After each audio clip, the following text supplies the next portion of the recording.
Hello दोस्तों, आज हम बात करेंगे नवोदय विद्यालय, केंद्रीय विद्यालय, यूपीएससी दिल्ली गवर्नमेंट के अंदर जो प्रिंसिपल की वैकेंसीज निकलती है, प्रिंसिपल वाइस प्रिंसिपल, उसमें आने वाले कुछ सीसीएस सीसीए रूल्स 1965 के बारे में बात करेंगे। इसमें कुछ मल्टीपल चॉइस क्वेश्चन मैं आपके सामने लेकर के आया हूँ। इसमें आज मैं 50 क्वेश्चन डिस्कस करूंगा आप लोगों के साथ। इन 50 क्वेश्चंस में ये क्वेश्चंस मैंने जो है जो स्वामी हैंडबुक, जो कि मोस्ट रिलायबल बुक है, इस बुक के साथ में 200 क्वेश्चन के एक बुकलेट जो अभी 2022 के अंदर स्वामी हैंडबुक ने पब्लिश की है, उस स्वामी हैंडबुक की 200 क्वेश्चन की बुकलेट में से ये 50 क्वेश्चन लिए गए हैं और इन 50 क्वेश्चंस को हम डिस्कस करेंगे। और इसमें जो क्वेश्चंस हैं, इसमें हो सकता है कि कहीं पे आप लोगों को डाउट हो तो आप मुझे जो है कमेंट करके बता सकते हैं उसके बारे में। तो इसमें पहला क्वेश्चन हम लेते हैं। First question, the date on which CCS CCA rules 1965 came into effect is.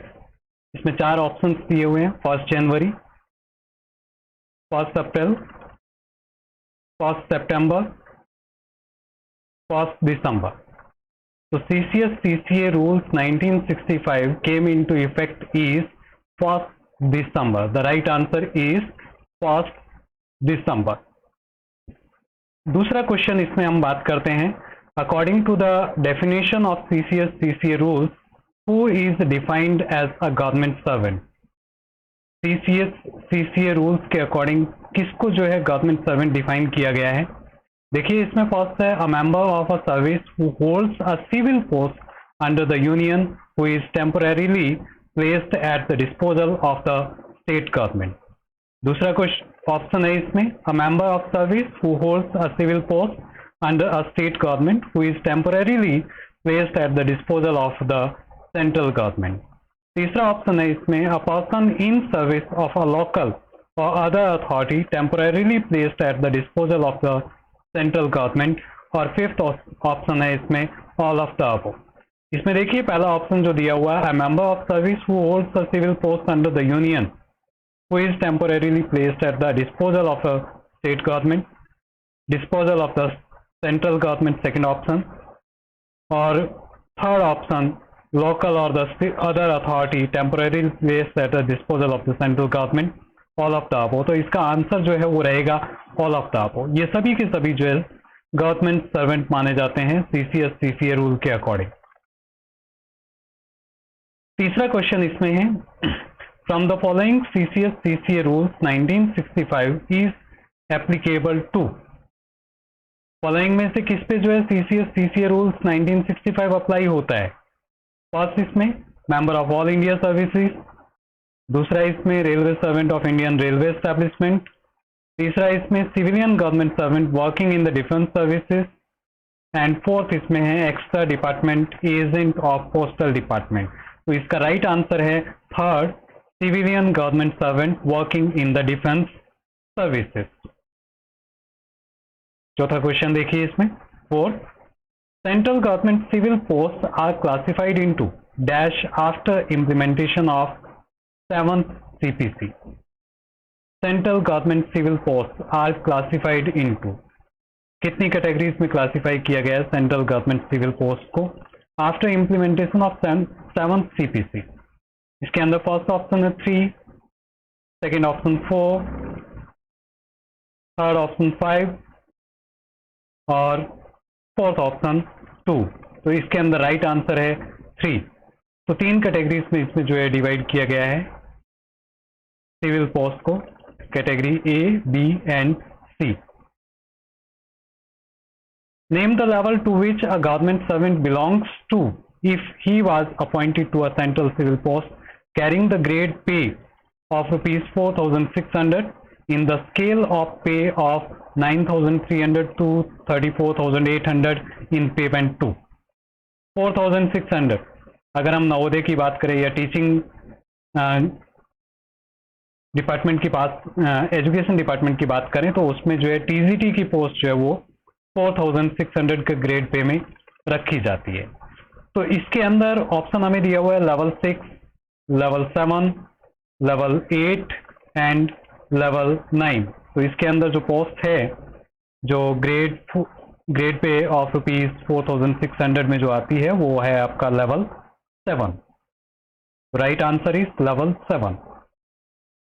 Question number 6. Name the authority of appointment of Group A services and posts of union without delegating any other authority. Name the authority for appointment of Group A services and posts of union without delegating any other authority.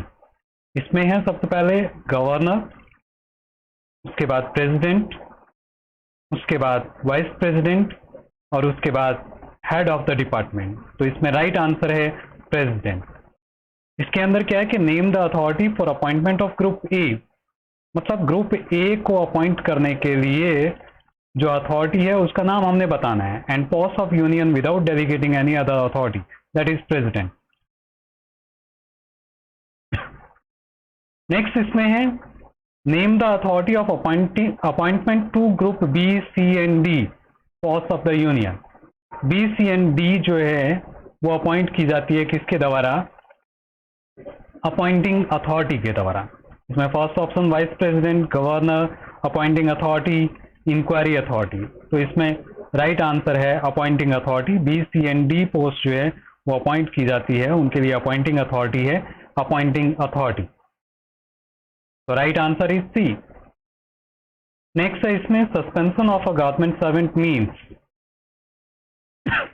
A kind of penalty, temporary withdrawal of duties, attending office without salary, none of the above। तो इसके अंदर right answer है temporary withdrawal of duties.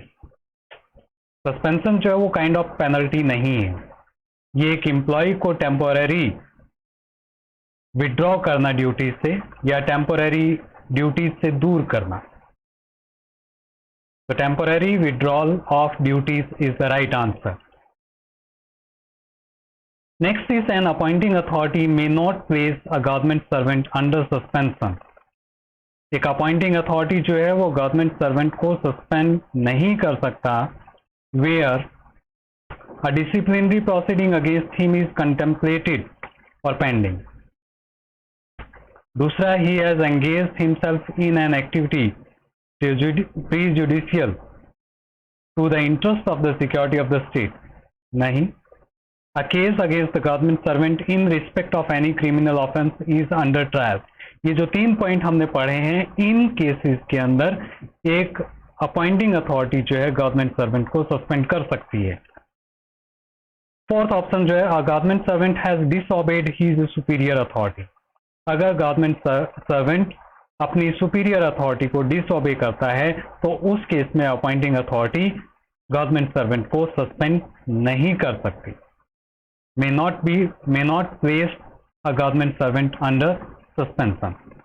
तो उसको suspend नहीं किया जा सकता। तो right answer is D, a government servant has disobeyed his superior authority. Question number 10 है from the following circumstances under which can a government servant be placed under suspension. ऊपर वाले में था कि कौन से केस में जो है सस्पेंड नहीं किया जा सकता, और इसमें है कि कौन से केस में सस्पेंड किया जा सकता है। इसमें है for attending office late. Next is for a case against him in respect of any criminal offence. इन दोनों ही केसेस में सस्पेंड किया जा सकता है। Sorry, for attending office late suspend नहीं किया जा सकता। For a case against him in respect of any criminal offence suspend किया जा सकता है। फॉर डिसओबीडियंस सस्पेंड नहीं किया जा सकता। फॉर पेटी quarrel Among Us the government servant, अगर गवर्नमेंट सर्वेंट के बीच में कोई छोटा मोटा झगड़ा हो जाता है तो उसके लिए भी सस्पेंड नहीं किया जा सकता। तो इसमें राइट आंसर है B, for a case against him in respect of any criminal offence. Next 11th question में है a government servant is deemed to have been placed under suspension. एक गवर्नमेंट सर्वेंट को अंडर सस्पेंशन कब माना जाएगा उसको under suspension? If he is detained in a custody for a period exceeding कितने period के लिए उसको जो है डिटेन किया जाता है कस्टडी के अंदर, तब उसको सस्पेंड माना जाएगा। 24 hours, 12 hours, 48 hours and 6 hours. तो राइट आंसर इज 48 आवर्स। अगर 48 आवर्स या उससे ज़्यादा के लिए उसको कस्टडी में डिटेन किया जाता है तो उसको सस्पेंड माना जाएगा बिना किसी ऑर्डर की। तो right answer is 48 hours.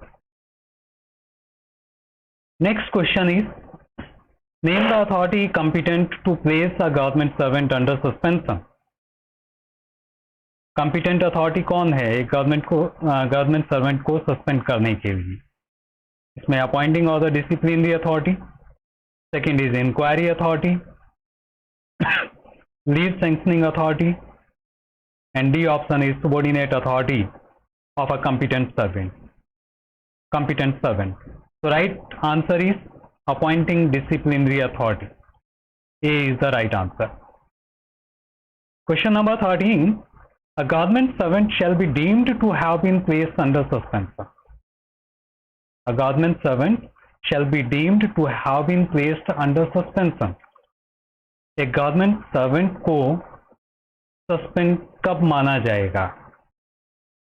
With effect from the date of his detention, if he is detained in custody. Date of detention से, जब उसको कस्टडी में डिटेन किया जाता है। दूसरा इसमें with effect from the date of his conviction, उसके डेट ऑफ कन्विक्शन से, if he is sentence to a term of imprisonment exceeding 48 hours. तो दो ऑप्शन दिए हुए हैं इसमें, तो इसमें आपको बताना है कि ये दोनों ही राइट है या इनमें से कोई एक राइट है, फर्स्ट राइट है या सेकंड राइट है, या फिर नाइदर वन नॉर टू। तो इसका राइट आंसर रहेगा बोथ फर्स्ट एंड सेकंड। दोनों ही केस में एक गवर्नमेंट सर्वेंट को सस्पेंड माना जाएगा। Where a penalty of compulsory retirement from service imposed upon a government servant under suspension is set aside in appeal. मतलब एक गवर्नमेंट एम्प्लॉय है, उसको कंपल्सरी रिटायरमेंट दी गई, impose upon a government servant under suspension, वो suspension के under में था, उसको कंपल्सरी रिटायरमेंट दिया गया मेजर पेनल्टी के रूप में। उसने अपील की तो उसको सेट असाइड, उसको साइड में रख दिया गया। Whether the order of suspension is to be continued, if so from which date. अगर सस्पेंशन का ऑर्डर कंटिन्यू रहेगा अगर उसकी कंपल्सरी रिटायरमेंट को खारिज कर दिया गया है तो क्या उसका सस्पेंशन कंटिन्यू रहेगा, और अगर रहेगा तो किस डेट से? If so from which date? From the date of original order of compulsory retirement, from the date of original date of suspension, from the date of appeal, and order of suspension need not be continued. तो इसमें right answer है first, from the date of original order of compulsory retirement. तो date of original order of compulsory retirement से उसका suspension जो है वो continue रहेगा अगर उसकी कंपल्सरी रिटायरमेंट को की अपील को खारिज कर दिया गया है तो। नेक्स्ट इसमें can an order of suspension made or deemed to have been made be modified or revoked, if so by हुम। इसमें कहा गया है कि अगर सस्पेंशन का ऑर्डर जो है उसको मॉडिफाई किया जा सकता है या रिवॉक किया जा सकता है, तो किया जा सकता है। Yes, it can be modified or revoke, if so by whom. अगर किया जा सकता है तो किसके द्वारा? तो इसके अंदर इंक्वायरी अथॉरिटी है, second one is leave sanctioning authority, third one is an authority competent to issue suspension order, and fourth one is order of suspension can not be modified revoke. तो इसमें राइट आंसर जो है वो है C, an authority competent to issue suspension order. Next इसमें है mention the period to which an order of suspension can be reviewed. Mention the period to which an order of suspension can be reviewed. कितने period के बाद जो है एक suspension के order को रिव्यू किया जा सकता है? Before expiry of 30 days from the effective effective date of suspension. Before expiry of 45 days from the effective date of suspension. Before expiry of 60 days from the effective date of suspension. Before expiry of 90 days from the effective date of suspension. So right answer is D, before expiry of 90 days from effective date of suspension. Next question is, when will an order of suspension made or deemed to have been made not be valid unless extended? After a period of 30 days, मतलब इसमें कहा कि suspension का order जो है वो कब effective नहीं होगा अगर उसको एक्सटेंड नहीं किया गया तो. After a period of 60 days, after a period of 90 days and after a period of 120 days. अगर सस्पेंशन के ऑर्डर को एक्सटेंड नहीं किया गया है तो it means that will not be valid after the expiry of a period of 90 days. So C is the right answer in this question. Question number 18. If an order of suspension made or deemed to have been made is not reviewed before expiry of 90 days, can it be valid? अगर उसको review नहीं किया जाता है 90 days के expiry के बाद तो क्या वो वैलिड होगा? तो इसका आंसर रहेगा no, it cannot be valid. So right answer is B. No, it will not be valid. 19 is, what is the maximum period of suspension that can be extended at a time after review of the competent authority? मतलब 90 days के बाद जो हम review कर सकते हैं तो एक कॉम्पिटेंट अथॉरिटी के द्वारा रिव्यू किए जाने के बाद उसको मैक्सिमम कितने टाइम पीरियड के लिए एक्सटेंड किया जा सकता है? तो वो टाइम पीरियड है इसमें 120 days, 150 days, 180 days and next one is 210 days. So right answer is 180 days. तो एक बार रिव्यू किए जाने के बाद उसको मैक्सिमम 180 डेज के लिए एक्सटेंड किया जा सकता है suspension. Question number 20th. Within the meaning of rule 11, which of the following does not amount to a penalty? इनमें से कौन सा पेनल्टी नहीं है? Stoppage of a government servant at the efficiency bar. किसी गवर्नमेंट सर्वेंट को रोकना, stop करना एफिशिएंसी बार के बेस पे. कंपलसरी रिटायरमेंट, उसको कंपलसरी रिटायरमेंट देना. कंपलसरी रिटायरमेंट देना एक पेनल्टी है. With holding of increment, increment को विद होल्ड करना ये भी एक पेनल्टी है. With holding of promotion, promotion को विद होल्ड करना ये भी एक पेनल्टी है. इसमें कहा गया है कि रूल 11 के अकॉर्डिंग कौन सा जो है पेनल्टी नहीं है. तो इसके अंदर राइट आंसर है first, stoppage of a government servant at the efficiency bar, that is not the penalty according to the rule 11. Question number 21. When does the review of suspension not become necessary on completing 90 days of suspension?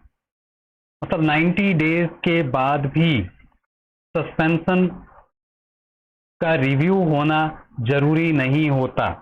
कब? Deemed suspension, no, deemed suspension के case में ऐसा नहीं है, उस case में भी review की जरूरत होती है. अंडर डिटेंशन या if it is not validated या फिर जो है नन ऑफ द अबो. तो इसमें क्या है कि अंडर डिटेंशन, अगर किसी एम्प्लॉय को डिटेन किया गया है, कस्टडी में रखा गया है, तो उस केस में 90 डेज के बाद में सस्पेंशन को रिव्यू करने की जरूरत नहीं है. तो इसका राइट आंसर है B, under detention. Question number 22 की अगर हम बात करें तो इसमें दिया है from the following choose which comes under the minor penalty. इनमें से कौन सा माइनर पेनल्टी के अंडर में आता है? First one compulsory retirement, no, it is the major penalty. Next one is dismissal from service, ये भी मेजर पेनल्टी है. Reduction by one stage for a period not exceeding 3 years without cumulative effect, ये minor penalty है. और termination of services under CCS temporary rules 1965, termination जो है वो एक मेजर पेनल्टी है. तो इसमें राइट आंसर है आपका C, reduction by one stage for a period not exceeding 3 years without cumulative effect. So C is the right answer, that is the minor penalty under the rule 11. A government servant is appointed to a higher post on ad hoc basis. against the short term vacancy, can he be allowed to continue in the ad hoc appointment when disciplinary proceeding is initiated against him? मतलब एक government servant को जो है appoint किया गया higher post पे on ad hoc basis against the short term vacancy, एक short term vacancy थी उसके अगेंस्ट में एड हॉक बेसिस पे जो है हायर पोस्ट पे अपॉइंट किया गया है. Can he be allowed to continue in the ad hoc appointment when disciplinary proceeding is initiated against him? He shall be allowed to continue. He shall be reverted to the post held by him on a regular basis. He can be given an option between A and B.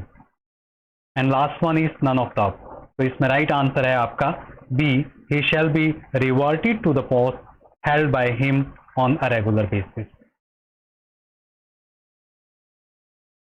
Sensor means क्या है इसमें? A formal punishment. ये एक formal punishment है, means minor penalty है. Imposition of penalty भी है ये. Record of adverse entry in the confidential record, personal file वगैरह में इसका रिकॉर्ड रखा जाता है. All of the above. तो ये सभी जो है इसके अंदर सेंसर के मीनिंग में इन्वॉल्व किए जाते हैं. A formal punishment, imposition of penalty, a record of adverse entry in the confidential record. All of the above are the meaning of censor. So censor means all the above. The right answer is D. 25th question is from the following name the major penalty under Rule 11. Rule 11 के according major penalty क्या है? Withholding of increment of a government servant for his failure to pass any departmental exam as per recruitment rules. मतलब किसी भी recruitment rule के according कोई departmental exam है उसको पास किया जाना जरूरी था इंक्रीमेंट के लिए, और वो इंक्रीमेंट के लिए उस डिपार्टमेंटल एग्जाम को पास नहीं कर पाता तो उसकी इंक्रीमेंट को रोक लिया जाता है. तो ये मेजर पेनल्टी नहीं है, that is the minor penalty, not the major penalty. Next इसमें विदहोल्डिंग ऑफ प्रमोशन भी जो है वो मेजर पेनल्टी नहीं है, that is the minor penalty. Recovering from pay of the whole or part of any recurring loss to government caused by the official's negligences, ये भी जो है मेजर पेनल्टी नहीं है. Reduction to a lower time scale of pay, grade, post or service for a period specified in the order or penalty which shall be a bar to his promotion. So this D is the major penalty under Rule 11. Reduction to a lower time scale of pay, grade, post or service for a period specified in the order of penalty which shall be a bar to his promotion. That is the major penalty under Rule 11. Next question है, if a government servant has committed a misconduct during the earlier employment, what action should be taken against him in his present employment? इसमें option दिया है, should be warned, render him unfit and unsuitable for continual in service. This is the right answer. B is the right answer. Salary should be withheld for a specific period and can be awarded a penalty. B is the right answer in this. Render him unfit and unsuitable for continual in service. Question number 27. What action should be proposed if a temporary government servant had furnished false information or proposed a false certificate in order to secure appointment? अपनी appointment को secure करने के लिए उसने false information दी और उसके लिए false certificate provide किए, तो उसके लिए क्या एक्शन लिया जा सकता है? तो इसमें सबसे पहले शुड बी वॉर्न, उसको वॉर्न किया जाएगा, नो, उसको वॉर्न नहीं किया जाएगा. Pay and allowance should not be drawn, pay and allowance draw नहीं किए जाएंगे, no. Should be terminated immediately, yes, he should be terminated immediately, उसको इमीडिएटली टर्मिनेट किया जाएगा. Should be asked to submit resignation, no. तो इसमें right answer है C, should be terminated immediately, उसको टर्मिनेट किया जाएगा इमीडिएटली अगर उसने फॉल्स इंफॉर्मेशन दी है, फॉल्स सर्टिफिकेट प्रोवाइड किए हैं in order to secure appointment. Question number 28. A government servant was awarded a punishment of reduction to a lower stage for 2 years. The reduction was from level 7 to 5 in the pay matrix. The reduction in stage was to operate for 3 years to postpone all future increments. Comment. Punishment can be awarded for reduction only to one level. The extent of punishment cannot exceed the period specified for reduction. Yes, this is the right answer. The extent of punishment cannot exceed the period specified for reduction. Means 7 to 5 levels से reduction in stage was to operate for 3 years to postpone all future increments. The extent of punishment cannot exceed the period specified for reduction. So B is the right answer in this.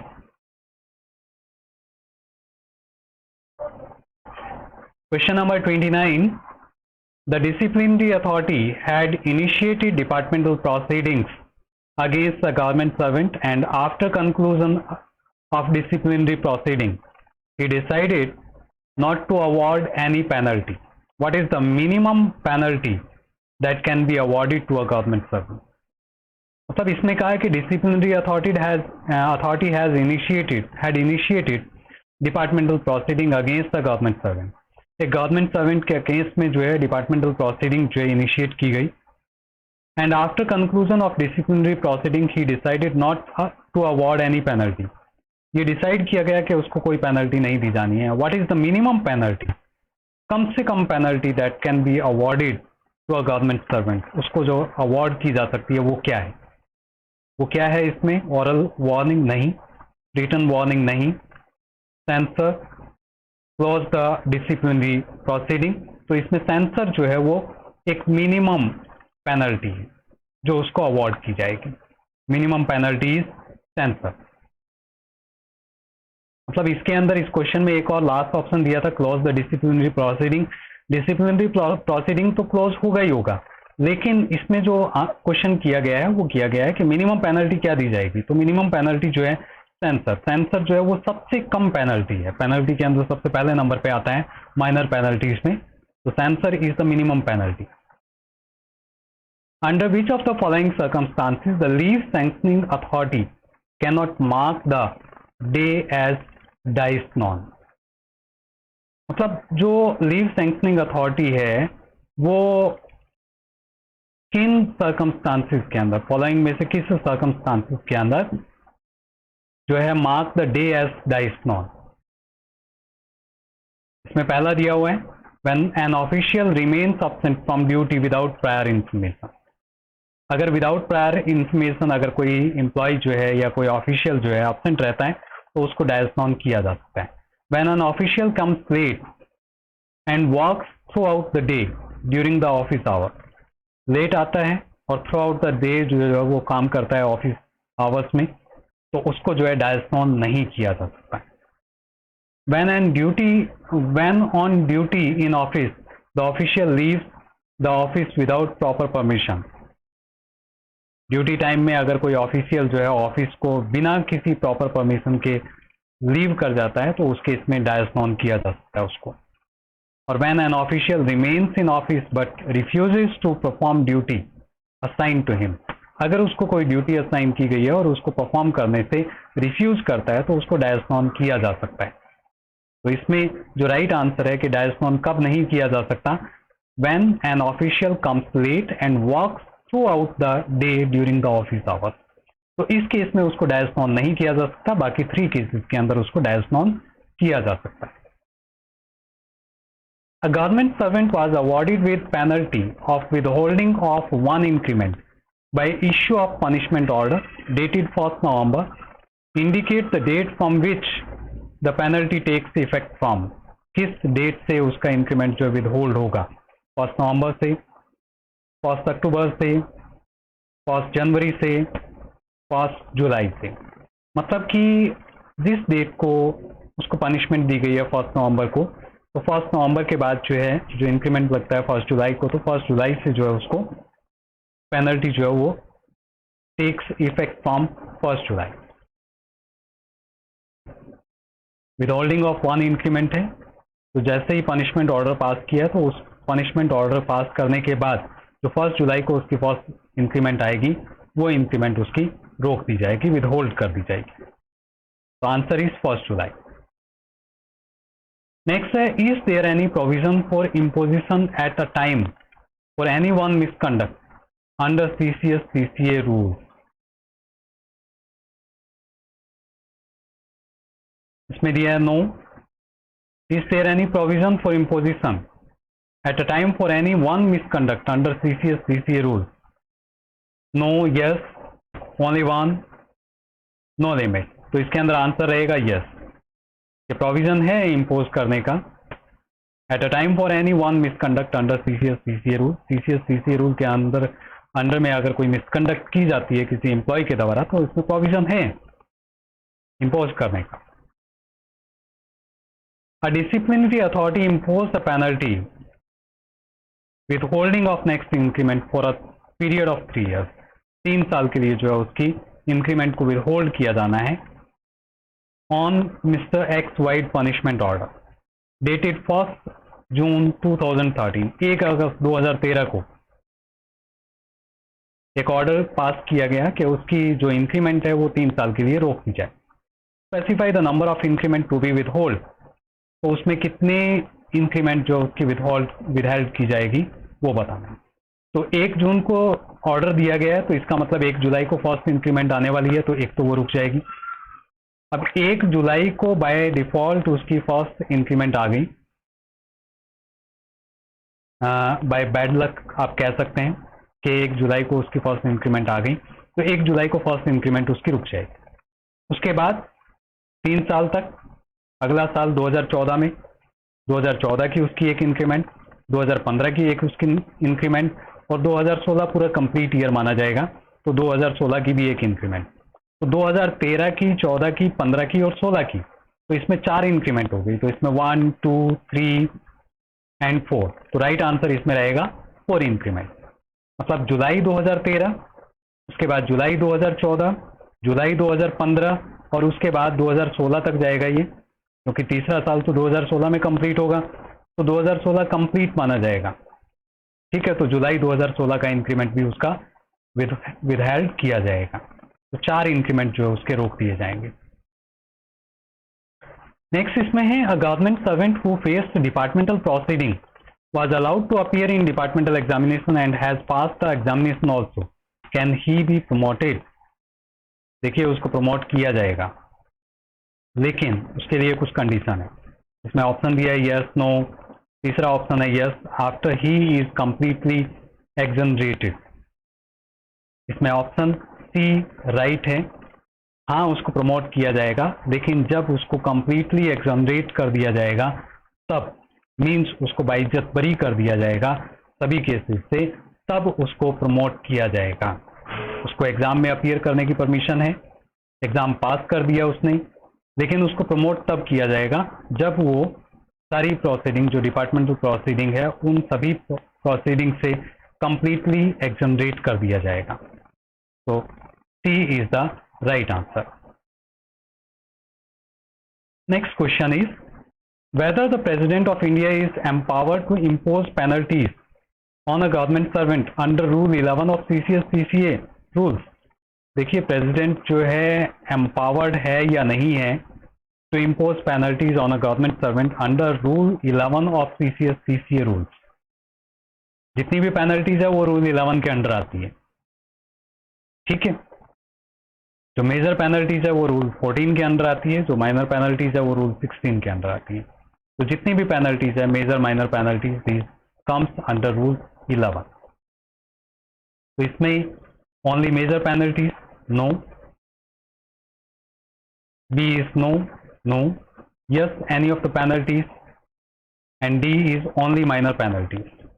देखिए इसके अंदर right answer है आपका C, yes any of the penalties, चाहे वो major penalty है या minor penalty है, उसको इम्पोज करने के लिए प्रेसिडेंट ऑफ इंडिया जो है वो एम्पावर्ड है।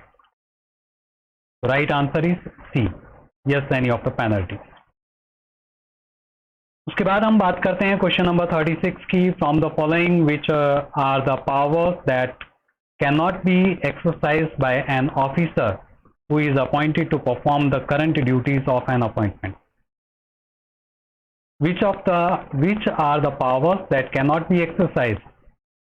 मतलब नीचे कुछ पावर्स दी हुई है, इनमें से कौन सी पावर जो एक्सरसाइज नहीं की जा सकती एक ऑफिसर के द्वारा, who is appointed to perform the current duties of an appointment, जिसको अपॉइंट किया गया है अपॉइंटमेंट की करंट ड्यूटीज को परफॉर्म करने के लिए. तो इसके अंदर है एडमिनिस्ट्रेटिव पावर, इनको परफॉर्म करने के लिए उसको जो है एम्पावर किया गया है, मींस एडमिनिस्ट्रेटिव पावर को वो एक्सरसाइज कर सकता है, फाइनेंशियल पावर को भी वो एक्सरसाइज कर सकता है, स्टैट्यूटरी पावर को वो एक्सरसाइज नहीं कर सकता, टेक्निकल पावर को वो एक्सरसाइज कर सकता है, जो लॉ से रिलेटेड पावर्स हैं उनको वो एक्सरसाइज नहीं कर सकता. तो right answer is C, who is appointed to perform the current duties of an appointment. Which are the powers that cannot be exercise? Statutory powers cannot be exercise. Question number 37. Under what circumstances can the competent authority not function as the disciplinary authority in respect of an official? मतलब इनमें से कौन सी circumstances के अंदर एक competent authority जो है वो डिसिप्लिनरी अथॉरिटी के रूप में काम नहीं करेगा एक ऑफिशियल के रिस्पेक्ट में? On account of being his appointing authority, on account of being a witness in support of the charge in the case. ये राइट आंसर है, on account of being a witness in support of the charge in the case. Third इसमें दिया है on account of his appointment as presenting officer, on account of his inquiry officer in another case. तो इसमें right answer है on account of being a witness in support of the charge in the case. अगर वो witness थे उसके case में तो वो एक डिसिप्लिनरी अथॉरिटी के रूप में काम नहीं कर पाएगा. नेक्स्ट इसमें है a penalty under rule 11 can be imposed only by appellate authority, reviewing authority, any other authority, punishing और डिसिप्लिनरी अथॉरिटी. इसमें D is the right answer. A penalty under rule 11 can be imposed only by punishing or the disciplinary authority. D is the right answer. Next question में match the following from A to B में इनको match करना है. देखिए A और B इसमें दिया हुआ है, ये हमारे पास ऑप्शंस हैं. देखिए इसमें delinquent official, disciplinary authority, inquiry officer, appellate authority. तो इसके अंदर अगर हम बात करें सेकंड केस के बारे में, डिसिप्लिनरी अथॉरिटी जो है, डिसिप्लिनरी अथॉरिटी क्या है? N authority considered an appeal against government servant charge with misconduct. इसके अंदर देखिए इसमें सबसे पहले जो है डेलिक्वेंट ऑफिशियल दिया हुआ है. इसमें ऑप्शन हमारे पास है फर्स्ट का 3, सेकंड का 2, थर्ड का 1 एंड फोर्थ का 4. फोर्थ इसमें जो है वो है अपीलेट अथॉरिटी. अपीलेट अथॉरिटी कौन है? N authority considered an appeal against an order imposing any of the penalty. That is right. ठीक है. थर्ड का 1 इंक्वायरी अथॉरिटी. इंक्वायरी अथॉरिटी क्या है? An officer appointed to hold the inquiry. ये भी सही है. ठीक है. तो इसके अंदर जो हमारा राइट आंसर होगा वो कौन सा होगा? That is first 1. फर्स्ट का 3 डेलिक्वेंट अथॉरिटी क्या है? Government servant charge with misconduct. ठीक है. सेकंड का 2 है. सेकंड का 2 means disciplinary authority. Disciplinary authority appointing और पनिशिंग अथॉरिटी जो है वो डिसिप्लिनरी अथॉरिटी है. थर्ड का 1 है inquiry officer, an officer appointed to hold the inquiry independently in a disciplinary proceeding. और फोर्थ जो है appellate authority, an authority considered an appeal against an order imposing any of the penalty. तो first option is the right option. Question number 40 में दिया है 40 के अंदर देखिए, can a disciplinary authority who is not competent to impose the penalty specified in rule 11 institute disciplinary proceedings against any government servant? No, yes, competency of imposing penalty not required for DA and none of the above. इसमें कहा है कि can a disciplinary authority who is not competent to impose the penalty, कोई भी disciplinary authority जो competent नहीं है penalty impose करने के लिए, specified in rule 11, institute disciplinary proceeding against any government servant, क्या वो किसी गवर्नमेंट सर्वेंट के अगेंस्ट में डिसिप्लिनरी प्रोसीडिंग इंस्टीट्यूट कर सकता है रूल 11 के अकॉर्डिंग? तो इसका आंसर रहेगा नो, नहीं, क्योंकि वो एक कॉम्पिटेंट अथॉरिटी नहीं है। अगर एक डिसिप्लिनरी अथॉरिटी कॉम्पिटेंट अथॉरिटी है तो वो डिसिप्लिनरी प्रोसीडिंग जो है वो इंस्टीट्यूट कर सकता है अगेंस्ट एनी गवर्नमेंट सर्वेंट। और यहाँ पे डिसिप्लिनरी अथॉरिटी के बारे में कहा है कि हु इज नॉट कॉम्पिटेंट, अगर वो कॉम्पिटेंट नहीं है तो वो डिसिप्लिनरी प्रोसीडिंग को इंस्टीट्यूट नहीं कर सकता। Next is the when can the disciplinary authority inquire into truth of any imputation of misconduct और misbehaviour against a government servant. ये डिसिप्लिनरी अथॉरिटी जो है कब इंक्वायर कर सकती है into truth of any imputation of misconduct और misbehaviour against the government servant?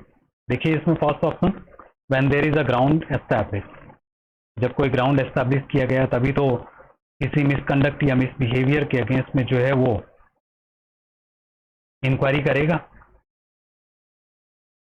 When there is a complaint received anonymous, या can inquiry even there is no ground established on an oral complaint received? तो इसके अंदर जो right answer है that is first, when there is a ground established, जब कोई ground establish किया गया। ठीक है, एनोनिमसली कोई कंप्लेंट रिसीव हो गई तो इंक्वायरी नहीं होगी, या कोई ग्राउंड एस्टैब्लिश नहीं हुआ तो भी इंक्वायर नहीं किया जाएगा, या ओरल कंप्लेंट रिसीव हुई है तो भी इंक्वायरी नहीं होगी। इंक्वायरी कब होगी? जब कोई ग्राउंड एस्टैब्लिश किया गया है इंक्वायरी के लिए। Next is who is competent to hold an inquiry when there is a complaint for sexual harassment. मतलब सेक्सुअल हरासमेंट के लिए अगर कोई कंप्लेंट रिसीव हुई है तो कौन कॉम्पिटेंट है इंक्वायरी के लिए? अ complaint committee established in ministry, department और ऑफिस। सेकेंड इसमें है हेड ऑफ ऑफिस, थर्ड इसमें है हेड ऑफ डिपार्टमेंट और फोर्थ इसमें है अ विजिलेंस कमेटी ऑफ डिपार्टमेंट। इन चारों में से फर्स्ट जो है complaint committee established in ministry, department, office, मतलब सेक्सुअल हरासमेंट के लिए सभी डिपार्टमेंट्स के अंदर, ऑफिस के अंदर, मिनिस्ट्री के अंदर एक कंप्लेंट कमेटी बनाई गई है और वो कंप्लेंट कमेटी ही इंक्वायरी कर सकती है, न कि हेड ऑफ ऑफिस, ना हेड ऑफ डिपार्टमेंट, ना ही विजिलेंस कमेटी। तो a complaint committee established in ministry, department and in office. तो A is the right answer of this question. Next इसमें where it is propose to hold an inquiry against the government servant under rule 14 and 15, the disciplinary authority shall draw up or cause to be draw up। मतलब इसमें कहा है कि where it is propose to hold an inquiry against the government servant under rule 14। Under rule 14 and 15 के under में जो है एक इंक्वायरी होल्ड की गई है, propose to hold an inquiry against the government servant. The disciplinary authority shall draw up or cause to be draw up. तो इसमें फर्स्ट दिया है the substance of the imputation of misconduct or misbehavior into definite and distinct article of charge। Means एक chargesheet जो वो issue की जाएगी, एक ड्रॉ की जाएगी चार्जशीट रूल 14 और 15 के अंडर में। तो ये ए जो है इसका राइट आंसर है। बी में इसमें कहा है कि the substance of article of charge against the government servant, the substance of the penalty to be awarded, और इसमें the substance of evidence to be recorded. तो इसमें substance of the imputation of misconduct और misbehaviour, ये of लिखा गया है, that is और मिसकंडक्ट और misbehaviour into definite and distinct article of charge. So that A is the right answer of this question.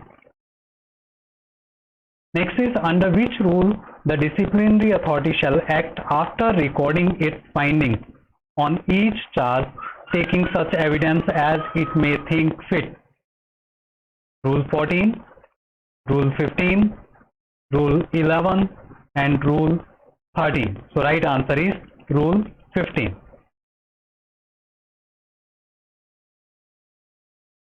Next one is, in the event no defense statement is given, the disciplinary authority may itself inquire or appoint an inquiry authority to inquire whatever whether this is correct. मतलब इसमें कहा है कि defence statement नहीं दी गई है तो उस केस में disciplinary authority may itself inquire, disciplinary authority अपने आप इंक्वायर करेगी या इंक्वायरी अथॉरिटी को अपॉइंट करेगी इंक्वायर करने के लिए, whether this is correct or not. में लिखा है correct, incorrect, can not appoint inquiry authority or without defence statement no inquiry can be consider. तो ये करेक्ट है। इसमें डिसिप्लिनरी अथॉरिटी जो है वो अपने आप जो है इंक्वायर करेगी या फिर जो है इंक्वायरी अथॉरिटी को अपॉइंट करेगी। The disciplinary authority where he is not the inquiring authority, disciplinary authority जो कि इंक्वायरिंग अथॉरिटी नहीं है, shall not forward to the inquiry authority, इनमें से क्या इंक्वायरी अथॉरिटी को वो फॉरवर्ड नहीं करेगा। अ copy of the article of charge and the statement of imputation of misconduct और मिसबिहेवियर, ये तो फॉरवर्ड करेगा ही, इसके बगैर इंक्वायरी कैसे होगी। A copy of statement of witness if any referred to in sub rule 3, copy of statement of witness अगर उसके पास है, किसी स्टेटमेंट की कॉपी उसने ली है तो वो भी जो है इंक्वायरी अथॉरिटी को फॉरवर्ड करेगा। नेक्स्ट इसमें है अ copy of the order of appointing presenting officer, presenting officer को अपॉइंट करने की जो कॉपी है, ऑर्डर की जो कॉपी है वो भी फॉरवर्ड की जाएगी। A written brief of the case with direction for conducting inquiry, written brief of the case, case की अगर वो रिटन ब्रीफ देगा इंक्वायरी कंडक्ट करने से रिलेटेड डायरेक्शन से संबंधित, अगर वो रिटन ब्रीफ देगा तो इसका मतलब क्या होगा कि इंक्वायरी कहीं ना कहीं जो है वो बायस हो जाएगी, प्रभावित होगी। तो ये जो है वो फॉरवर्ड नहीं करेगा। D is the right answer. Next इसमें what is the maximum time allowed awarded to a government servant to appear before inquiry authority after the receipt of article of charge by the inquiry authority. तो इसमें है 10 working days, 7 days, 30 working days and 3 days. तो इसमें right answer है आपका 10 working days, 10 दिन के अंदर अंदर जो है उसको इंक्वायरी अथॉरिटी के समक्ष जो है पेश होना पड़ेगा।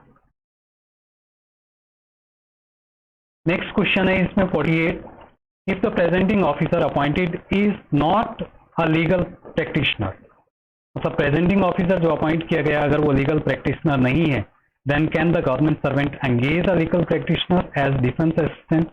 देखिए अगर प्रेजेंटिंग ऑफिसर को एक लीगल प्रैक्टिशनर अपॉइंट किया गया है तो उस केस में गवर्नमेंट सर्वेंट को अधिकार है कि वो एक लीगल प्रैक्टिशनर को डिफेंस असिस्टेंट के रूप में अपॉइंट कर सकता है।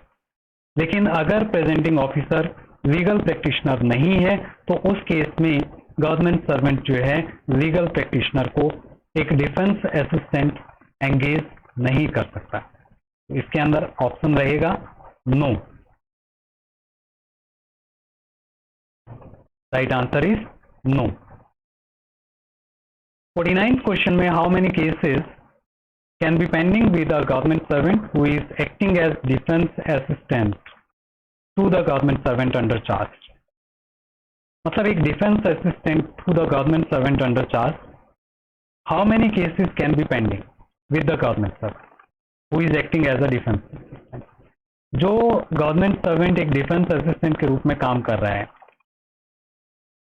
ठीक है, तो उसके पास कितने केस पेंडिंग होने चाहिए एक गवर्नमेंट सर्वेंट का डिफेंस असिस्टेंट बनने के लिए? उसके पास 3 केसेस पेंडिंग होने चाहिए, तब जाकर के वो चौथे केस का डिफेंस असिस्टेंट बन सकता है, क्योंकि मैक्सिमम जो है 4 केसेस के लिए वो डिफेंस असिस्टेंट बन सकता है। तो इसमें ऑप्शन है 2 cases, 4 cases, 3 cases and 5 cases.